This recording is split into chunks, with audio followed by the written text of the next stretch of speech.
¿Es usted un hombre feliz?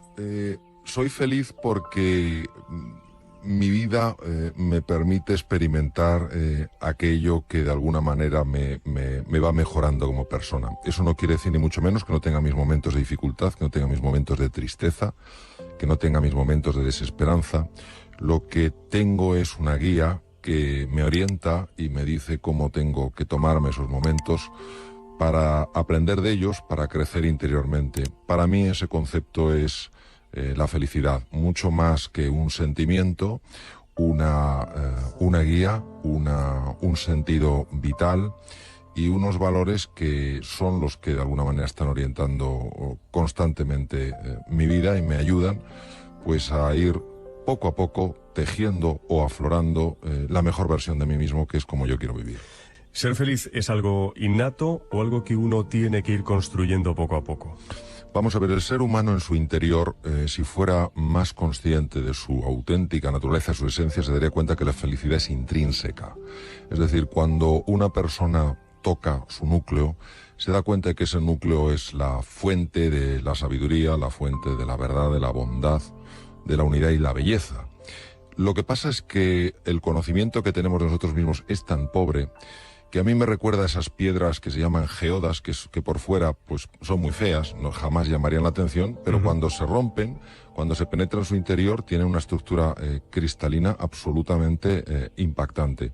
Yo veo al ser humano exactamente igual y mi experiencia es esa, es decir, nuestro gran fallo es que no nos conocemos, es decir, nos vemos, pero nuestra mirada no tiene alcance y profundidad, entonces no nos descubrimos. Si nos descubriéramos, nos daríamos cuenta que, claro, que alguien que tiene esa estructura tan especial a la fuerza de ser feliz. Entonces yo resumiría esto diciendo que somos felices, pero no lo sabemos. Pero tal y como están las cosas y con los prejuicios que tenemos más o menos todos, para ser feliz hay que tener agallas. Sí, las agallas, la valentía me parece un elemento indispensable. El propio Winston Churchill, que le tocó vivir una época especialmente dura en la batalla de Inglaterra durante la Segunda Guerra Mundial, decía que la valentía es la virtud más importante porque de ellas deriva el resto. Y a mí sí que me gustaría mucho aquí definir el concepto de valentía. La valentía no es una emoción, la valentía es una decisión. Yo puedo tener muchísimo miedo como emoción y sin embargo decidir ser valiente. O puedo tener mucho miedo y decidir ser cobarde. Por tanto, al ser una decisión, al ser una actitud ante la vida, pues esto tiene una enorme resonancia con lo que es la libertad de la persona. Es decir, cómo yo quiero ser en este momento. ¿Tengo miedo? Naturalmente que sí. ¿Qué decido hacer? ¿Decido que mi emoción de miedo me pare a la hora de defender aquello que es valioso, que me pare a la hora de buscar nuevas oportunidades en la vida? Si decido que sí, es sencillamente por eso, porque la decisión que he tomado es no ser valiente, pero no porque la emoción necesariamente me esté empujando a ser cobarde. Usted habla en el libro también de las emociones tóxicas, que dice que debemos evitar. El problema fundamental de las emociones tóxicas no es ya que generen estos sentimientos incómodos a nivel consciente, es lo que se ha demostrado que son capaces de hacer a nivel corporal. A nivel cerebral, por poner un ejemplo, y hablo literalmente, no intento exagerar las cosas, sino que son fundamentos muy sólidamente ya demostrados. A nivel cerebral, los estados tóxicos, es decir, cuando esa emoción, la desesperanza, la sensación de impotencia, la culpa, la vergüenza, se extienden ampliamente en el tiempo, se sabe que matan neuronas cerebrales. ¿Cómo es posible que una emoción mate neuronas cerebrales? Pues se explica muy fácilmente. Una emoción es un cambio corporal, y ese cambio corporal implica cambios en los neurotransmisores, es decir, las hormonas intracerebrales, cambios en la química de la sangre, y hay cambios en estos neurotransmisores, hay cambios en la química de la sangre que son muy, muy dañinos para las neuronas, sobre todo para las neuronas de la región del hipocampo relacionadas con la memoria y el aprendizaje. En segundo lugar, pues hay estructuras tremendamente sensibles a las emociones tóxicas, tremendamente sensibles, como todo el sistema de defensa contra bacterias, contra virus y tumores, el sistema inmunológico de una excepcional complejidad casi, no tanto, pero casi tan complejo como el sistema nervioso central y que tiene receptores en su membrana, es decir, puertas de entrada en el interior de esas células. Algunas de las moléculas que se liberan en la sangre cuando tenemos estos estados emocionales tóxicos, al entrar en contacto con esta especie de cerraduras de la célula, producen cambios muy negativos y llegan a inhibir el funcionamiento de estas células. Por eso, por ejemplo, una persona que está pues luchando contra un tumor, lo peor que puede pasar es que esa persona caiga en la desesperanza, caiga en la sensación de impotencia, porque entonces se empieza a liberar una de estas hormonas que se llama el cortisol, y verdaderamente es que esto se sabe, además se sabe hace tiempo, la capacidad de estas células de hacer frente al tumor se reduce considerablemente. Entonces, el tema de las emociones tóxicas no debemos tomárnoslo de una forma ligera. Es decir, una cosa es tener momentos de desesperanza, momentos de impotencia, momentos de tristeza, momentos de culpa, de vergüenza, yo creo que es muy consustancial con el ser humano, y otra cosa es vivir ahí. Vivir en la desesperanza, vivir en la culpa, vivir en la ira, vivir en el resentimiento. Esto es muy, muy, muy nocivo. Cuando se habla de las emociones, cuando se habla de los sentimientos, a veces se habla en un tono, para mí, muy superficial. ¿Qué pasa? Que yo quiero conocer cuál es el fundamento físico de las cosas, no porque crea que todo es físico, no porque crea que todo se explica desde las moléculas o las estructuras corporales, sino porque creo que la biología es una parte muy importante, es una dimensión fundamental de nuestra vida. Entonces, este conocimiento de dónde se origina el miedo, en qué centros cerebrales, por qué se origina, da mucha luz a la hora de saber cómo se gestiona. Por eso, precisamente en el cociente Agallas, una de las cosas en las que hago más énfasis es en explicar los estados afectivos del cerebro, de dónde surgen y cómo se puede gestionar. ¿Estoy diciendo en el libro que sea fácil? No. Estoy diciendo en el libro que es posible. Pero ¿cómo vas a poder gestionar algo que no entiendes ni siquiera cómo funciona? Si tú lo conoces, puedes comprender y entonces puedes gestionarlo y puedes superarte. Ese es el objetivo. Por eso, para mí, la ciencia siempre tendrá en mi vida un papel absolutamente esencial. Sí es cierto que hay personas más resistentes a los golpes de la vida que otras. ¿A qué se debe eso? Ha habido desde hace mucho tiempo el típico debate, que es el debate eterno, ¿no? De se nace, se hace, se entrena, etcétera. Y un poco como diciendo, bueno, la persona se moldea por completo, o la persona nace hecha.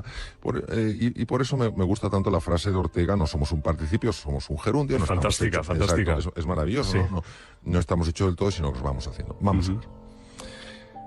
Hoy se sabe, porque se pueden utilizar tecnologías muy sofisticadas en niños muy pequeñitos, por ejemplo, poniéndoles unas gorritas que tienen electrodos y que por tanto pueden detectar la actividad cerebral.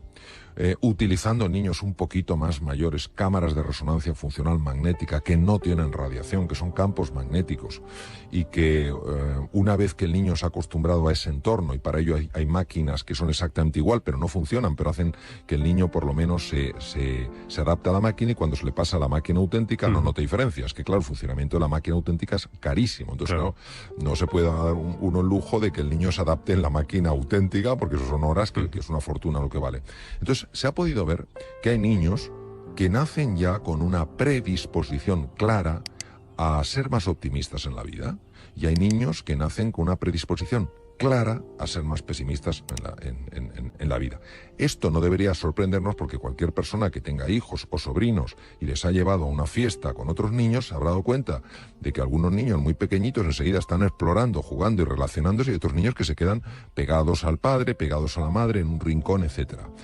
Esto, ¿qué quiere decir? ¿Quiere decir que venimos determinados por naturaleza? En absoluto. Quiere decir que venimos por naturaleza con una inclinación, con una tendencia a ver el vaso medio lleno o medio vacío. ¿Por qué digo que es una tendencia? Porque hoy, gracias al conocimiento de la neuroplasticidad, es decir, de la transformación cerebral, y sobre todo de lo que significa la fuerza del carácter, por eso el título, el cociente Agallas, se sabe cuando una persona está ilusionada, cuando una persona conoce estos procesos, cuando una persona está verdaderamente comprometida con entrenarse, le puede dar la vuelta a su personalidad como un calcetín. Es decir, una persona que nació con una tendencia a ver la parte oscura, negativa de la vida, empieza a ver el lado positivo. Claro, ver el lado positivo no quiere decir no ver la dificultad, quiere decir fijarse más en la oportunidad. Mientras que personas que nacen con la tendencia a ver el lado positivo, si se duermen en los laureles, si piensan que como ya han nacido con eso, pues está todo hecho, pueden ir perdiendo esa capacidad de ver el lado positivo, contaminándose a veces por la toxicidad que hay en el entorno. Porque muchas veces, sobre todo en situaciones complicadas como la actual, donde la mayor parte de las conversaciones, lamentablemente, son de tono negativo, que es el tipo de contrario que tendríamos que tener, se van contaminando si no hacen un trabajo, porque se fían demasiado con lo que nacieron. Entonces, al final, es verdad que hay personas que nacen con una lotería, les ha tocado la lotería, han nacido con una capacidad, sobre todo, de ver el lado luminoso de la vida, y hay otros que han nacido con un desafío. Pero esto es como todo en la vida. Unos nacemos con unas cosas, otros nacemos con otras, y al final depende mucho no solo de ese temperamento con el que has nacido, sino de cómo tú, utilizando tu inteligencia y utilizando la fuerza de tu voluntad libre, vas moldeándote a ti mismo. Es decir, vivimos pensando que deberíamos tener una vida mejor, pero no hacemos nada para remediarlo. Sí, vamos a ver. Tenemos una inclinación en general, por supuesto no se puede aplicar a todo el mundo, en general tenemos una tendencia, una inclinación a fijarnos más en lo que no tenemos que en lo que tenemos, en lo que no hemos alcanzado que en todo lo que hemos conseguido, en lo que está mal de la vida y no todas las cosas que están bien. Damos por supuesto tantas cosas y solo nos damos cuenta de su valor cuando lo perdemos. Es decir, yo qué sé, vas perfectamente por la calle, un día te da un tirón y te das cuenta de que te tienes que ir moviendo como puedes. Y esto es una cura de humildad. Entonces, una cosa es ser conscientes de que los límites que nos ponemos muchas veces son límites absolutamente falsos, que nos limitan, que nos encogen, que nos empequeñecen. Y otra cosa es no ser conscientes de que como seres biológicos somos vulnerables, envejecemos, enfermamos, tenemos defectos, tenemos virtudes, tenemos cosas que no llegamos, y congraciarnos, aceptar esa realidad es fundamental. Muchas veces el grado de aceptación que tenemos con nosotros mismos es muy pequeño. Nos apoyamos muy poco en los fracasos, toleramos muy mal nuestras imperfecciones. Y en el fondo, esto es un camino absolutamente equivocado, al menos desde mi experiencia. Cuando uno se acepta totalmente, es decir, pues bueno, a mí se me da muy bien, digamos, una determinada cosa y otra se me da mal. Bueno, yo tengo unas cosas buenas y otras cosas no tan buenas, me acepto en mi totalidad y a partir de ahí voy a empezar a superarme. Uno no se supera si se está constantemente criticando o criticando a los demás. Y desde el punto de vista ya de nuestra implicación en el entorno, no hay más que ver qué cantidad de gente o qué cantidad de personas nos quejamos y qué pocas personas están haciendo propuestas de mejora. Vamos a ver, la queja, si no va seguida de una propuesta de mejora, no sirve para nada. Pero es más fácil criticar que construir. Mete más ruido un árbol en un bosque que se cae que 100 árboles que están creciendo. Entonces, claro, salvo que haya nacido uno con esa predisposición para ver el lado positivo, tiene que hacer un esfuerzo, tiene que hacer un trabajo diario para enfocar su atención en aquellas cosas de la vida que sí están bien, en aquellas cosas de la vida que sí pueden mejorarse. Aprender a controlar la mente es el mejor camino para tener una vida plena, para cuidar también nuestro cuerpo mejor. Yo casi cambiaría la palabra controlar por gestionar, porque controlar es como intentar dominar, intentar manipular, y la mente es demasiado poderosa como para eso. Sin embargo, gestionarla sí. Y por supuesto, la gestión de la mente transforma por completo la vida, ya que la mente tiene implicaciones en la salud física, obviamente en todo lo que son procesos mentales, e incluso tiene un impacto a nivel anímico. La actitud contemplativa es una actitud que lo que invita es a la serenidad, al descubrimiento y a saborear la vida. Lo mismo cuando se aplica a la comida, saborear la comida, no sencillamente engullir. Y la comida tiene mucha más importancia de lo que imaginamos. Está obviamente el tema del sabor, tiene implicaciones sobre todo en el funcionamiento de la flora bacteriana, lo que se llama la microbiota, que a su vez tiene un impacto directo en el funcionamiento del cerebro. Es muy frecuente hoy en día que las personas se quejen de trastornos digestivos y Sí. parte de ese trastorno es por la cantidad de aire que se acumula. Cuando una persona traga la comida en lugar de masticarla adecuadamente, está tragando también aire y el tubo digestivo no sabe qué hacer con ese aire. Distiende las paredes del estómago, las paredes del colon y esto genera un montón de problemas funcionales. Por otro lado, la salivación está hecha precisamente para eso, para digerir bien los alimentos. Todo esto, como comentaba antes, tiene una repercusión en el funcionamiento en conjunto del tubo digestivo. Cuando uno come despacio, está reduciendo los niveles de tensión. Yo sé que hay personas que se ponen más tensas cuando comen despacio, pero eso no quiere decir que el comer despacio te ponga tenso. Es que nos hemos acostumbrado a vivir de una forma, digamos, entre comillas, desordenada. Cuando una persona come más despacio, se genera un mayor estado de serenidad, que no solamente afecta, obviamente, al funcionamiento en su conjunto del tubo digestivo, sino que también afecta al conjunto de la persona. Pero también nuestra respiración. Nosotros tenemos varios músculos respiratorios y el más importante es el diafragma. El diafragma es un músculo único en cuanto que tiene control inconsciente y control consciente, por eso no tenemos que estar despiertos todo el tiempo, sino que la respiración se mantiene.